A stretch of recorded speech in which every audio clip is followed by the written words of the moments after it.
I'd like to call to order this Water and Power Subcommittee hearing. Very much appreciate all of the witnesses and everyone who has traveled here today. And we do have an exhibition, I understand, of what would be viewed as the more baby, smaller Asian carp.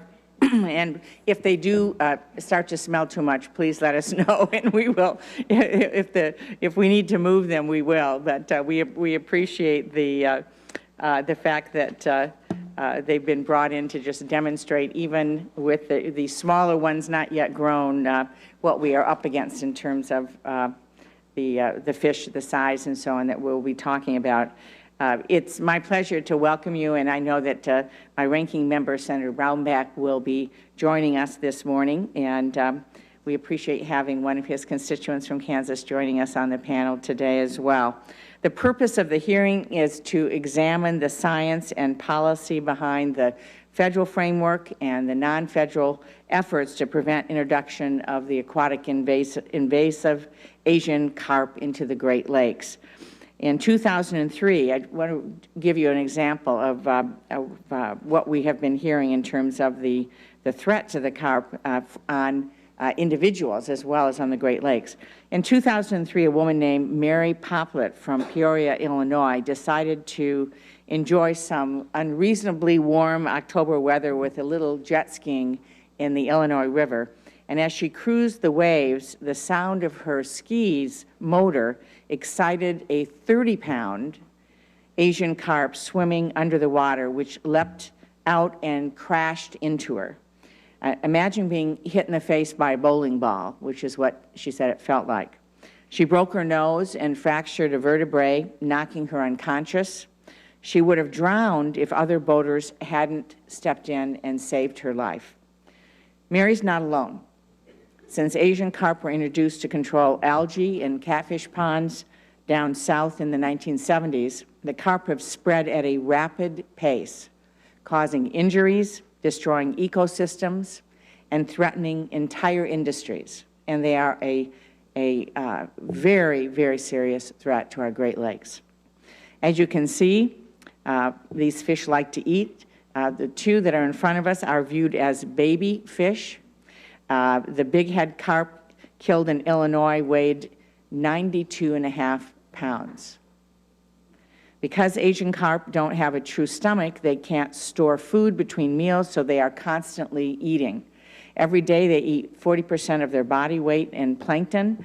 Their incredible appetites mean that other fish are left to starve. You can see the effect on other fish species in areas where infestation is greatest. Asian carp now make up 90% of the fish in the water, which should be of alarm to all of us. Now these fish are on the verge of invading the Great Lakes. If they do, they could easily destroy our $7 billion fishing industry and our $16 billion recreational boating industry, among other things, including what we view our way of life in the Great Lakes. Invasive species in the Great Lakes have already contributed to significant decline in fish populations. Asian carp could completely unwind the food web with devastating effects for our existing fish populations. Today's hearing will explore solutions to this very serious threat. The Asian Carp Working Group, made up of state and federal agencies, has developed a framework for Asian carp control, which will be the focus of our hearings today. That framework calls for short-term and long-term actions to stop the spread of the Asian carp and protect the Great Lakes. I've introduced S-2946, the Carp Act, along with Senators Brown, Schumer, Gillibrand, Franken, and Feingold. And this is a companion to a House bill introduced by Congressman Dave Camp that includes many of the short-term actions included in the framework, with one notable exception. Our bill calls for the immediate closure of the Chicago Canal locks until a permanent strategy is developed.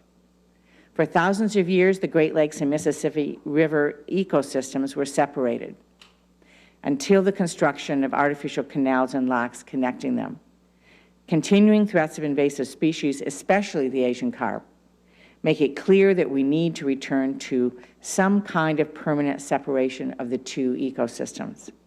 This strategy was endorsed on Monday by the Great Lakes Commission, a group made up of 8 states and 2 Canadian provinces that border the Great Lakes, and we want to talk about that today as well. So I'm very pleased that all of you are here. I look forward to the testimony. When Senator Brownback joins us, I will turn to him for opening comments, but let me proceed with our first panel.